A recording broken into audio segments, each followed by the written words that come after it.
মানিক ভাই আপনি ওর উপর অনেক রাগ হয়েছেন, একটু আদর করে দেন। না না, সে তো রাজাকারের বাচ্চা। আপনার কোনো অধিকার নেই আমাকে রাজাকারের সন্তান বলার। আমি একটা মুক্তিযোদ্ধা পরিবারের সন্তান।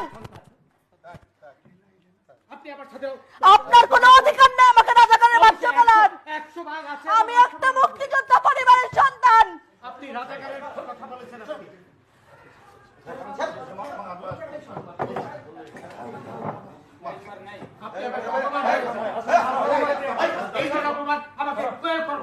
আমি একটা মুক্তিযোদ্ধা পরিবারের সন্তান, আপনি আমাকে রাজাকার কোন সাহসে বলেন? আমি এই আপনার ব্যবহার দেখে আমি বলেছি এটা। আমি একটা মুক্তিযোদ্ধা পরিবারের সন্তান। এই বন্ধু আমি একটা মুক্তিযোদ্ধা পরিবারের সন্তান। আপনি রাজাকারের সন্তান।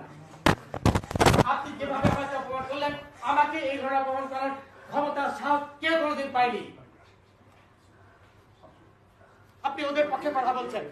আমি 2-3 বার বললাম আমি দেখেছি, তাও বলে সে আপনি দেখেছেন, সে আমাকে চ্যালেঞ্জ করছে। কত বড় সাহস তার! আমার কথা বলে আবার আপনি উপস্থাপনা শেষে এটা বলতে পারেন।